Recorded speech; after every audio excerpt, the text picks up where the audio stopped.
भाई हम बाहर जाने की बात कर रहे हैं इस वक्त, मुझे एक बात बताएं, आजकल तो खैर बड़ा रुझान चल रहा है मुल्क से बाहर निकलने का, और मैं उन लोगों को जाहिर सी बात है ब्लेम नहीं करता। बिल्कुल मेरी अपनी पर्सनल चॉइस ये है कि मैं पाकिस्तान में रहूँगा, जाहिर सी बात है, क्योंकि हमारा सिस्टम पूरा है। पॉडकास्ट मैं कराची में बैठ कर रहा हूँ, तो मैं बाहर किस तरह से करूँगा? ऑनलाइन का तरीका बड़ा मुश्किल है। तो इतना मेन हमारा जो हब है वो पाकिस्तान ही है, चाहे वो कराची, लाहौर, इस्लामाबाद कहीं भी हो। तो लेकिन एक बहुत बड़ा तबका है जो कि जाना चाहता है, विच मेक सेंस। मैं उसको इतना ज़्यादा प्रमोट नहीं करना चाहता। Again I am being very careful with my words as well, कि उनकी अपनी चॉइस है, लेकिन मैं उसको प्रमोट नहीं करूँगा कि सब निकल जाओ, सब चले जाओ, सब चले जाओ। जो जाना चाहते हैं वो चले जाएँ, ऑफ कोर्स आपकी चॉइस है, और बाहर बेहतर ज़िंदगी भी है, लेकिन ये है कि उसकी अलग डार्क रियलिटी है कि जो ख़तरनाक किस्म का रगड़ा स्टार्ट का लगेगा ना, उसके लिए आपको तैयार रहना पड़ेगा। बिल्कुल बिल्कुल ऐसी है, बहुत ख़तरनाक रगड़ा। अगर वैसे तो जो भी चेंज आता है वो उसमें तो प्रॉब्लम्स तो होती हैं। अगर आप यूएई की बात करेंगे तो यूएई थोड़ा सा आसान ट्रांजिशन होता है अगर आपकी जॉब है, लेकिन अगर आप एज अ फ्रीलांसर जा रहे हैं वहाँ पर, जो कि बहुत सारे लोग हैं। नहीं, अब मेरा सवाल पूरा मैं कर लेता हूँ। हाँ, अब बात यह है कि कहाँ जाना चाहिए?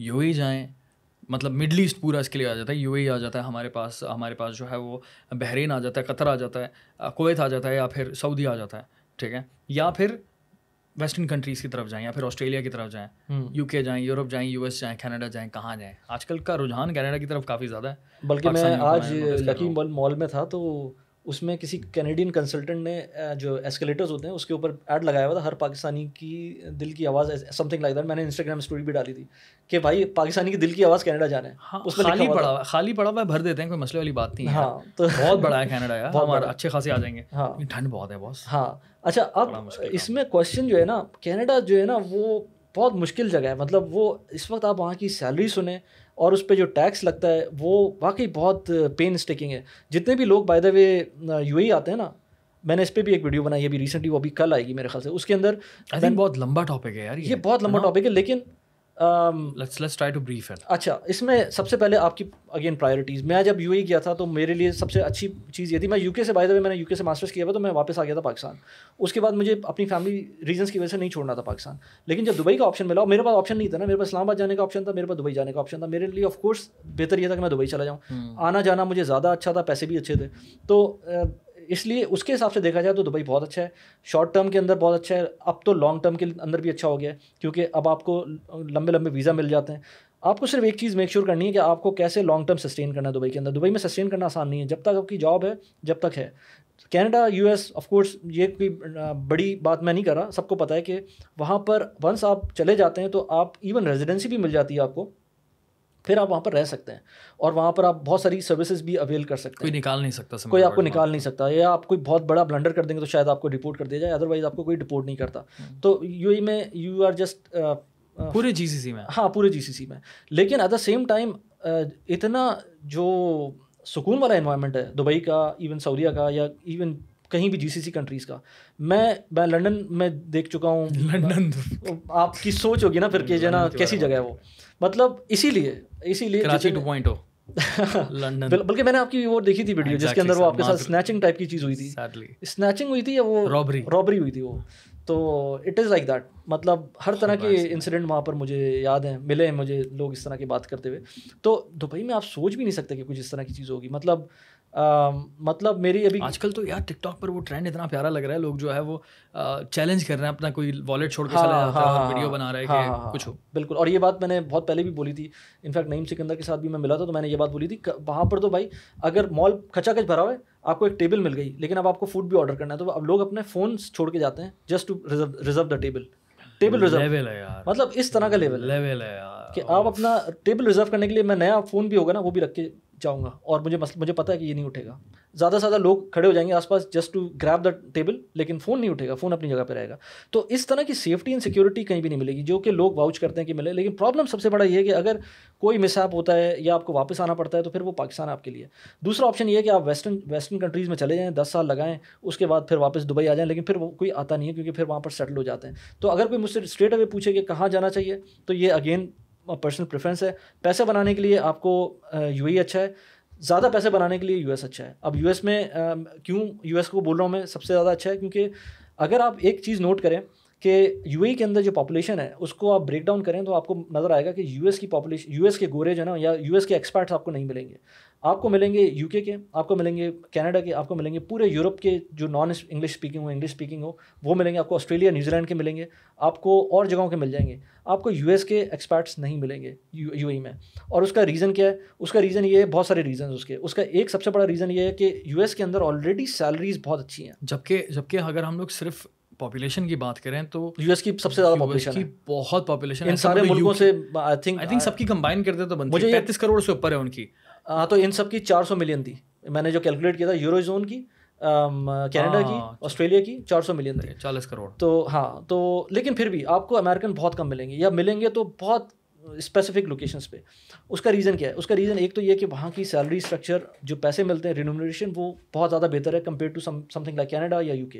तो आपकी सैलरीज अच्छी होती है। मैं अपनी डोमेन की बात करूँ, टेलीकॉम की, आईटी की, तो मुझे पता है कि कनाडा में और यूके में वो सैलरीज नहीं है जो कंपेयर करें अगर आप यूएस को, तो यूएस में बहुत अच्छी सैलरीज मिलती हैं। एक चीज़ ये। दूसरी चीज़ ये कि जो यूएस का टैक्स स्ट्रक्चर है वो भी लीनियंट है कंपेयर टू कनाडा या यूके। यूके में बहुत ज़्यादा सैलरी टैक्स लगता है, यूएस में लगता है लेकिन उस लेवल का नहीं लगता। अगर लेट से आप कैलिफोर्निया में हैं, लेट से आप न्यूयॉर्क में, तो शायद ज़्यादा लग जाए, लेकिन अगर आप टेक्सास में या लेट से आप फ्लोरिडा में, तो शायद आपको टैक्स कम लगे। लेकिन आप उसमें मैनिपुलेट कर सकते हैं और आपको टैक्स कम लगेगा, ज़्यादा इनकम के ऊपर कम टैक्स लगेगा। एक फ्लिप साइड यूएस का ये है कि वहाँ पर हेल्थ केयर फ्री नहीं है, तो आपको इंश्योरेंस लेनी पड़ती है। लेकिन अगेन, अगर आप अच्छी जॉब कर रहे हैं, इक्वलेंट जॉब कर रहे हैं, जैसे आप यूके या लेट से कनाडा में या आप दुबई में अच्छी जॉब कर रहे हैं, तो आप यूएस जाएंगे तो आपको वैसी ही जॉब मिलेगी, तो वो आपका इंश्योरेंस कवर करेगी। ये तो एक चीज़ हो गई। अच्छा, इसके अलावा जो एक और इम्पॉर्टेंट चीज़ है जो यूएस के एक्सपर्ट्स को होती है, नास ने अपना यूएस सिटीजनशिप नहीं ली थी। इसी तरह से बहुत सारे और लोग हैं जो अपनी यूएस सिटीजनशिप रिनाउंस करते हैं, सिंगापुर चले जाते हैं। उसके रीजंस क्या हैं? उसका रीज़न सबसे बड़ा ये है कि आप जब यूएस से बाहर भी चले जाएंगे ना, तो टैक्स आपको यूएस करेगा। सही है ना? तो अगर कोई बंदा, एक लिमिट आई थिंक $120,000 या $90,000 की लिमिट है साल की, अगर आप इससे ज़्यादा सैलरी कमा रहे हैं तो आपको उस सैलरी से ऊपर के ऊपर यूएस को टैक्स देना है, उसी रेट से जो यूएस में आपको टैक्स पड़ेगा, चाहे दुनिया में कहीं भी आप। हाँ, चाहे दुनिया में कहीं भी आप। तो जो यूएई का टैक्स फ्री बेनिफिट है, इसीलिए अली ने रिसेंटली स्टोरी लगाई थी कि यार कोई है जो मुझे बताए कि टैक्स किस तरह से बचा सकते हैं, किस तरह से अली अजदाल है। अलीन ने अच्छा, वो यूएस सिटीजन है। ऑफ कोर्स बड़ा नाराज थी यार, वो बड़ा तकलीफ में थी। यस, और वो ज़्यादा पैसे कमा रही है ना, इसी वजह से। जो मेरी आधे पैसे तो मैं उसमें दे देती हूँ टैक्स, और दुबई में रहती है। क्यों देती है टैक्स में? इसी वजह से देती है कि वो यूएस में उसको देना पड़ता है, और आप नहीं देंगे वो पकड़ लेंगे आपको, वो चीर फाड़ कर देंगे आपके साथ। तो और एफबीआई की तो फिल्में आपने देखी किस तरह से एफबीआई काम कर रही है। तो यूएस की सिटीजनशिप लोग रिनाउंस क्यों करते हैं? इसी वजह से करते हैं कि वो जो अमीर लोग होते हैं वो छोड़ते हैं यूएस की सिटीजनशिप, वो नहीं रखते। अभी आई थिंक फेसबुक का फाउंडर था, something like that, he went to Singapore और उसने रिनाउंस कर दी थी। इस तरह बहुत सारे आपको स्टोरीज मिलेंगी, साल में बड़े बड़े लोगों की कोई ना कोई स्टोरी आएगी कि उन्होंने छोड़ दिया सिटीजनशिप। आई थिंक पाकिस्तान को चाहिए कि पाकिस्तान अट्रैक्ट करे यूएस के बड़े बिलियनर्स को, कि आप यहाँ जो यहाँ चल सीन है। यही मसला है, पाकिस्तान में बहुत पोटेंशियल है, लेकिन थोड़ी कंसिस्टेंट पॉलिसीज आ जाए ना, तो बहुत सारा पैसा आप अट्रैक्ट कर सकते हैं। वो अट्रैक्ट नहीं हो पा रहा है, और उसका रीज़न इतने ब्लंडर्स हैं। ब्लंडर्स की जगह मैं एक और वर्ड बार बार मेरे मुंह से निकल रहा है, लेकिन खैर वो ब्लंडर्स ही हैं जो पाकिस्तान जो है ना ये चीज़ नहीं कर पा रहा है। तो यूएस का ये मसला है। हम जब ग्रैंड स्केल पर चीज़ों को देखते हैं, मसाइल को, तो हम लोग अपने मसाइल को और समझने की कोशिश करते हैं कि यार हमारे मसाइल आई थिंक कि अगर काम किया जाए तो बहुत आसानी से हल हो सकते हैं। और आई थिंक बहुत सारी अपॉर्चुनिटीज़ हम दुनिया के लिए भी दे सकते हैं, जितना पोटेंशियल हमारे पास है।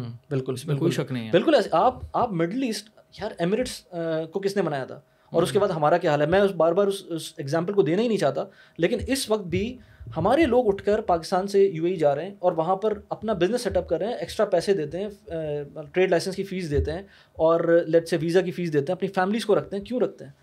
अगर आप आसानियों के लिए रखते हैं ना, वो चीज़ें, पानी नहीं आ रहा होता आपको। यार मैं वैसे बाय द वे जो कंटेंट क्रिएटर यहाँ पर हैं और वो लोग काम कर रहे हैं, मैं उनको सलाम करता हूँ, क्योंकि मुझे पता है मैं यूएई में हूँ, मैं 9 to 5 जॉब करता हूँ, उसके बाद मैं आता हूँ, मुझे पता है मेरा क्या क्या टाइम, मैं कैलेंडर में सब कुछ फिक्स होता है। यहाँ पर कैलेंडर नहीं बन सकता, पाकिस्तान में कैलेंडर बन ही नहीं सकता। आप कैसे बनाएंगे? यहाँ पर एकदम से कुछ हो जाता है, एकदम से ट्रैफिक हो गया। हाँ, मैं आपको कल की एग्जांपल देता हूँ बे यार, हमारा रोना धोना शुरू हो गया दोबारा से। Being a Karachiite, always a Karachiite. जाहिर है, अब मैं क्यों नहीं रोऊंगा यार, सही बात है ना। अभी कल की एग्जांपल देता हूँ, एग्जैक्टली कल ही हुआ था हमारा। हम जो प्रोटेस्ट में फंसे थे। कौन से प्रोटेस्ट में? यार मैं कल रात में घर जा रहा था और मैंने बेगम से वादा किया कि मैं जल्दी पहुंच जाऊंगा, रात 10 बजे पहुंच जाऊंगा। मैं निकला यहाँ से 9:30 बजे। मैं घर कितने बजे पहुँचा हूँ? 9:30 बजे से कितना? 9:30 बजे निकला हूँ मैं घर से, और मैं तारिक रोड से जा रहा हूँ नाज़िमाबाद की तरफ। बीच में पड़ता है सब्जी मंडी, पुरानी सब्जी मंडी। 2.5 घंटे वहाँ खड़ा हुआ हूँ मैं, क्योंकि प्रोटेस्ट चल रहा था किसी का, क्योंकि वहाँ की आबादी वाले बाहर आ गए थे उधर। और कौन सोचेगा रात 10 बजे बिजली नहीं है, पानी नहीं है, तो प्रोटेस्ट कर रहे हैं। अब वो प्रोटेस्टर जो है हमारे इतने माशाल्लाह से पढ़े लिखे और होते हैं वो, कि वो आवाम को तकलीफ देनी है। बिल्कुल ठीक है। अब मेरा सवाल ये कि भाई पुलिस कहाँ चली गई थी? 5 मिनट के अंदर पुलिस को आकर हटा देना चाहिए था, लेकिन नहीं, 2.5 घंटे उस प्रोटेस्ट में खड़ा हूँ। तो मैं 9:30 बजे जब मैं चला हूँ, और वो टोटल जब रास्ता हुआ है, तो मुझे तकरीबन 1 बज गया था घर पहुँचते। क्या ख्वार हुआ था यार। बिल्कुल। अब आप इसमें कैलेंडर कहाँ फिक्स कर सकते हैं? आप ये सोच रहे हैं कि यार रात के 9:30 बजे निकलूंगा, ट्रैफिक नहीं होगी, मैं जल्दी पहुंच जाऊंगा, लेकिन आप फंस गए 2.5 घंटे के लिए।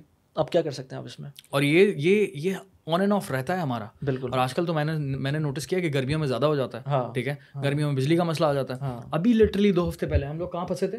हम लोग जो है वहाँ साइट एरिया से आ रहे थे। कितनी देर फंसे होंगे भाई? यार आराम से 1 घंटे से ऊपर हमारा ऐसे ही लग गया था, गाड़ी रोकी। अच्छा सब्जी मंडी वाला सीन बताऊं, कल मैंने गाड़ी रोकी हुई थी, दोस्त बैठे हुए थे मेरे साथ गाड़ी में, मैंने नैप ले ली। आधे घंटे से हो गया था मैं गाड़ी में, बीच रोड पे। लेकिन आयतुल कुर्सी भी साथ चल रही थी कि यार शुगर को लुटा नहीं है। और गाड़ी स्टैंड स्टिल थी, मतलब चल ही नहीं रही थी। नहीं, गाड़ी स्टैंड स्टिल थी, गाड़ी ऑन है। मैं सो गया। मैंने चलो ठीक है, पेट्रोल तो है, अल्लाह खैर करेगा।